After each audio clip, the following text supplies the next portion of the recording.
Chegou a hora de a gente falar de esporte, tem muita novidade. Diego Aguirre deixou o Internacional, o Ipiranga se apresentou para a pré-temporada e o Atlântico empatou no primeiro jogo da final da Liga Gaúcha. Quem conta pra gente é o Eric Oliveira. Boa tarde, Eric. Muito bem, Leandro. Boa quinta-feira para ti e para todos que nos acompanham no Bom Dia Notícias. Uma quarta-feira à noite que rendeu fortes emoções para torcedores de Grêmio e de Internacional. Hoje é uma quinta de repercussões porque no lado do Internacional, Diego Aguirre não é mais o treinador para a temporada 2022. O treinador estava esperando um convite da seleção uruguaia para treinar a Celeste, que de fato aconteceu. E juntamente com Diego Aguirre, como eu havia falado ontem, mais 2 nomes estavam na busca e Diego Aguirre foi reprovado no vestibular da Associação Uruguaia de Futebol. O Diego Aguirre brigava pelo cargo de comandante técnico da seleção com mais 2 nomes. Alexander Medina, conhecido lá no Uruguai como Cacique Medina, e também Diego Alonso, conhecido como Tornado Alonso, e o Diego Aguirre, conhecido como La Fúria, que comandou no Uruguai, o time do Peñarol é um vencedor no Uruguai. Mas o Diego Aguirre acabou não sendo escolhido, quem foi o eleito foi Diego Alonso, que deve assumir para mais alguns jogos da eliminatória, e se fizer um bom trabalho, deve permanecer juntamente com a seleção para a disputa da Copa do Mundo. O Uruguai está em uma situação o tanto quanto complicada, vai depender muito do que vai acontecer, mas isso é história para a seleção e o Diego Alonso deve assumir a posição do Oscar Tabares como seu substituto. O que isso impacta no lado do Beira-Rio? É que o Internacional esperava, até mesmo quando houve uma sondagem com bastante força e um grande indicativo de que Diego Aguirre pudesse assumir a seleção, o Internacional esperou. E até algumas rodadas, principalmente depois do Clássico Grenal, o Diego Aguirre esteve em uma linha descendente e decrescente que fez com que as atuações do Internacional fizessem com que o clube terminasse o ano de forma melancólica e tivesse uma amostra insuficiente, uma análise geral, tanto no trabalho do Miguel Ángel Ramírez, como do Diego Aguirre, que tinha feito em 2015 uma belíssima passagem, com direito à semifinal de Copa Libertadores, mas que dessa vez, nessa segunda passagem como treinador, acabou não tendo sucesso. O Diego Aguirre foi jogador, atuou como jogador com a camisa colorada, é um nome que sim, tem um grande respeito da torcida, mas de fato estava quase que insustentável a sua permanência para 2022, e estava a saber se, depois da confirmação que aconteceu ontem, na terça-feira, se o Diego Aguirre iria permanecer como técnico ou não. E através de uma reunião que aconteceu com a direção do clube e também com o treinador, o Inter preferiu por encerrar o seu contrato, né? De forma oficial, o comunicado diz que ambas as partes entraram em consenso, mas fato é que internamente já se falava muito de que se não tivesse um pedido da seleção uruguaia e Diego Aguirre não viesse a pedir demissão, o próprio Inter o demitiria. Claro que nós sabemos que externamente o clube vai, com ambas as partes em um consenso, expor isso dessa maneira para não acabar colocando o Diego Aguirre em uma situação ruim. O Diego Aguirre poderia até ser um nome possível, plausível para a temporada 2022, mas os resultados finais, a direção entendendo que havia uma falta de repertório ofensivo, bem como também desse abatimento do Diego Aguirre, não só à beira do gramado, mas também nas coletivas, indicavam que o Diego Aguirre tinha dado o seu melhor e talvez tivesse batido no teto. Por isso, agora o Inter oficializou ontem à noite a saída do treinador e, junto com ele, seu auxiliar técnico e também o preparador físico, Fernando Pinatares, e agora o Inter vai atrás de um novo comandante para 2022. E não para por aí as mudanças, porque o Internacional fez um ano ruim, não brigou por rebaixamento nesse Campeonato Brasileiro, eliminado de forma prematura da Copa do Brasil para um time que vai disputar ano que vem a Série C com o Ipiranga, o Vitória da Bahia, e também da Copa Libertadores, eliminado pelo Olímpia, assinado por Diego Aguirre, inclusive com a eliminação aqui no estádio Gigante da Beira-Rio, em Porto Alegre. O Internacional busca fazer uma reformulação também no seu plantel, porque o episódio Paulo Paixão colocou a torcida de um lado querendo mudanças no time, com a saída desses jogadores que são taxados como fracassados, que não levantaram um troféu com o Inter e que já estão há algum tempo no clube, como o caso de Marcelo Lomba, Rodrigo Dourado, Patrick, Edenilson e alguns outros que se juntam a essas figuras. E, por outro lado, uma parte da torcida que entende que esses jogadores são fundamentais e que fazem parte de uma base de time que deve permanecer para 2022. O Internacional estaria, sim, pensando em algumas trocas. A palavra permuta não é bem vista pelo próprio presidente Alessandro Barcelos, mas já estava pensando em algumas negociações para trazer algum outro jogador e dar outro em troca, como o caso do Patrick, que estava com alguma sondagem do próprio Santos para a ida do Patrick para São Paulo e a vinda do Marinho para compor o ataque colorado. O Palmeiras confirmou Marcelo Lomba como seu goleiro, se junta ao Everton e deve defender o time bicampeão da Libertadores em 2020 e 2021. O Edenilson tem uma grande investida do Atlético Mineiro, que ontem à noite foi campeão da Copa do Brasil, merecidamente, o melhor time do futebol nacional hoje e também da América, campeão do Brasileiro e também da Copa do Brasil. Só não faturou a tríplice coroa, porque na Copa Libertadores o Palmeiras, em uma estratégia com Abel Ferreira, conseguiu eliminar a equipe mineira na fase de semifinal. O São Paulo interessado no Cuesta, zagueiro Vitor Cuesta, e que pode estar de malas prontas para São Paulo. O Edenilson tem uma multa rescisória que coloca com bastante dificuldade a sua saída para o Atlético Mineiro. Ou paga uma multa que é bastante generosa, ou o Edenilson permanece. Aí resta saber se o desejo do Edenilson, como nós trabalhamos muito nesse ano, é sair. Ele chegou até na metade desse ano querer sair para a Arábia Saudita e que acabou permanecendo aqui e, claro, fez mais uma vez, como havia sido em outras temporadas, uma atuação belíssima em todo o Campeonato Brasileiro, em todo o ano, e foi coroado com a seleção brasileira, bem como também destaca como melhor jogador da posição, melhor volante do Campeonato Brasileiro, do Prêmio do Brasileirão. Então, resta saber se o Internacional vai dar continuidade a essas mudanças, agora com um novo treinador. Se falou até mesmo que o Alexander Medina, o Cacique Medina, pudesse ser um nome. O Abel Braga já foi confirmado como o novo técnico do Fluminense. Juan Pablo Vojvoda deu para trás, porque vai treinar o Fortaleza em busca de uma Libertadores, né, pela primeira vez disputando a competição continental. Então, há uma grande dúvida de quem vai ser o novo treinador do Inter. O Roger Machado foi sondado, mas tem toda essa ligação com o Grêmio, foi jogador do Grêmio e poderia, dentro de uma gestão que no seu primeiro ano fracassou, não sei se eles correriam o risco de trazer o Roger Machado, que teria uma rejeição bastante grande por parte da torcida. Mas há uma grande possibilidade, o próprio Roger, imagino que aceitaria, porque é um profissional e, aliás, estaria visando algum clube grande para trabalhar. O Roger, que fez um belo trabalho no Fluminense e que foi um nome fundamental no Grêmio em 2016, que foi campeão da Copa do Brasil. É um bom treinador e eu, pelo menos analisando apenas o profissional, acho que serviria para o Inter.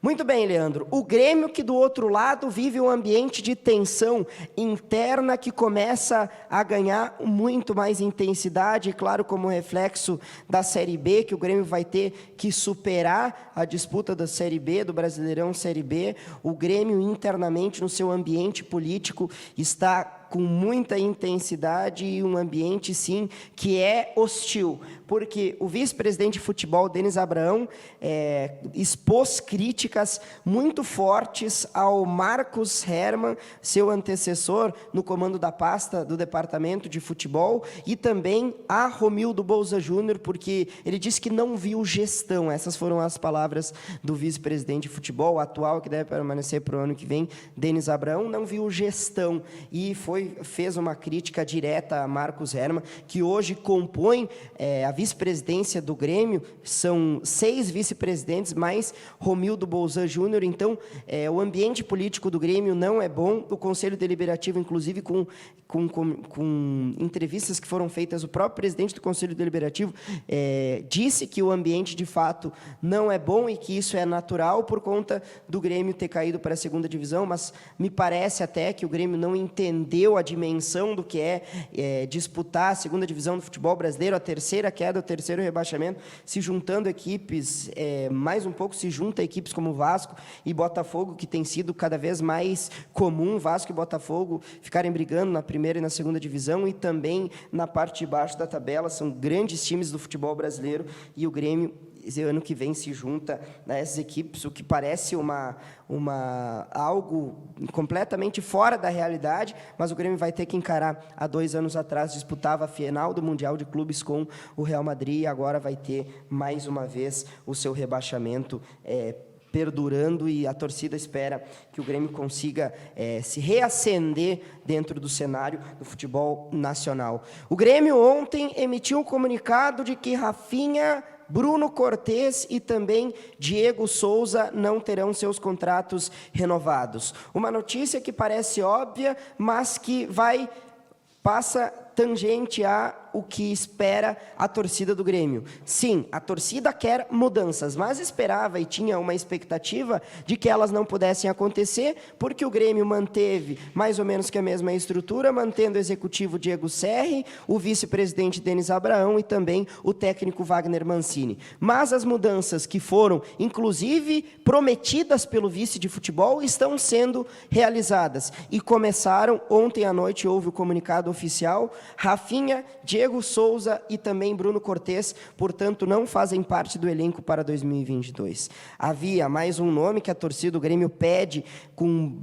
praticamente em sua totalidade, pede, que é a rescisão contratual com Douglas Costa. A maior decepção do ano, o maior investimento do Grêmio, que praticamente deu o mínimo resultado, e que sim, a torcida quer a rescisão contratual, mas todo mundo sabe que para isso precisa, até uma questão jurídica, precisa que o Grêmio entre em um consenso, mas o Grêmio está tentando se readequar financeiramente. Diego Souza, o Rafinha também eram jogadores que demandavam em uma folha salarial, uma questão financeira um tanto quanto elevada, então demandavam na folha salarial do Grêmio algum valor bastante generoso, e o Grêmio, de fato, teria que se livrar de alguns nomes, e justo, não apenas pela questão financeira, mas pelo que fizeram nesse ano, deixaram a desejar, rebaixaram o Grêmio, e precisam sim de uma modificação esse grupo de jogadores. A torcida espera mais mudanças. A folha, a receita, que hoje bate na casa dos 15 milhões, vai ter que ser reduzida na casa dos 7 milhões, então o Grêmio vai sim fazendo modificações nesse processo de reestruturação que eram necessárias. O Grêmio, inclusive, teve um pedido de suplementação orçamentária para o Conselho Deliberativo na casa dos 148 milhões, que escancarou o quanto a direção do Grêmio esbanjou até de forma explícita esse superávit levantado como uma coroa da gestão Romildo Bolzan Júnior, uma Babilônia de dinheiro que foi gasta com jogadores, com técnico, multa rescisória, e que agora me parece ir em um caminho que é um pouco preocupante, um pouco, não tanto. O Grêmio deve terminar o ano com superávit, sim, mas sem dinheiro em caixa, e vai ter que se readequar, sim, para uma nova realidade na Série B, que vai ser bastante complicada, sem cotas de TV, uma diminuição na receita que vai abaixo da metade do que foi nesse ano de 2021. Muito bem, Leandro. Mais informações de Grêmio Internacional ao longo da nossa programação. Nessa semana, o Grêmio, o que tudo indica, deve fechar com alguns jogadores, novas contratações ainda nesse final de 2021, e no ano que vem, em janeiro, para a disputa do Gauchão, o Grêmio deve, mais ou menos, que ter remodelado o seu plantel para a disputa do Gauchão. O vice-presidente disse que quer vencer o Gauchão, a Copa do Brasil e também o Brasileirão. Eu não imagino hoje com possibilidade do time fazer isso, mas novas opções devem aparecer no elenco tricolor. Muito bem, Leandro, ontem à noite nós tivemos também o jogo da primeira decisão do Gauchão 2021 entre Atlântico e a CBF. E o Atlântico empatou com a CBF em 2-2, em um jogo bastante disputado. O Galo acabou saindo com um revés no marcador, sofreu 2 gols em menos de 5 minutos, desorientado na marcação, mas conseguiu se organizar com o goleiro Thiago avançando como goleiro linha, teve algumas participações importantes, Pedro Bianchini salvou e a CBF ficou no 2-0 no primeiro tempo. Na etapa final, o Atlântico sim conseguiu fazer com que o intervalo fosse positivo e começou muito bem o segundo tempo, com bastante intensidade, pressionando muito a CBF, conseguiu abrir o marcador, fazendo 2-1 e depois foi empatar com boas atuações. E no último minuto, quando parecia que a casa ia cair com a CBF, que precisava vencer o primeiro jogo, jogando a Serra em Carlos Barbosa, tiro livre. Fernando, que não erra essa cobrança, é um especialista em tiro livre, como eu havia falado ontem. O Atlântico chegou ao limite de falta, esgotou o limite de falta, mas brilhou a estrela do goleiro João Paulo, que salvou e colocou o resultado final em 2-2. Agora, fica tudo para a próxima terça-feira, no dia 21 horas e 30 minutos, quando o Erechim vai receber esse grande confronto entre a CBF e Atlântico, esse clássico que vai definir o grande campeão de 2021. E nós temos os gols. Vamos ver os gols de ontem do empate em 2-2. Se espera muito do Suelton, que é outro pilar desse time do Atlântico. O Suelton, que é o jogador que joga mais pela ala, né? Olha o chute pro gol!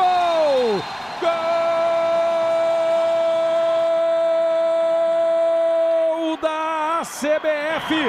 Pedro Rei é o nome do cara!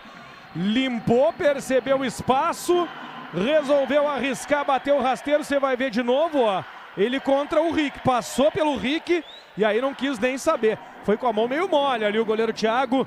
O Pedro Rei fez e foi para a festa, abre o placar a CBF. Pedro Rei, 1-0, Choco. Cedo, né, Ramiro? Cedo para um clássico, um gol assim, muito cedo, a CBF abrindo o placar. Em Erechim. Depois do lance eu continuo, porque vem a CBF, olha o toque pro gol!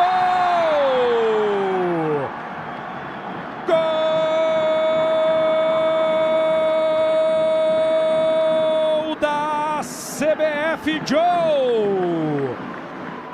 Recebeu uma bola de infiltração, saiu na cara do Thiago, essa ele não teve chance, a bola foi no alto, olha só. Pedro Rei, a tabela, belo passe do Pedro Carioca. E aí concluiu maravilhosamente bem o Joe para botar no ângulo e fazer 2-0 para a CBF. Joe fez e foi para a festa. Belo gol, Choco. Que linha de passe da CBF, hein, Ramiro? E pelo que a gente está vendo, quem está sentindo mais falta das pernas. Sai jogando o Vini. Olha a meia-lua do Vini. Passou pela marcação, largou a bola para Serginho. Golaço!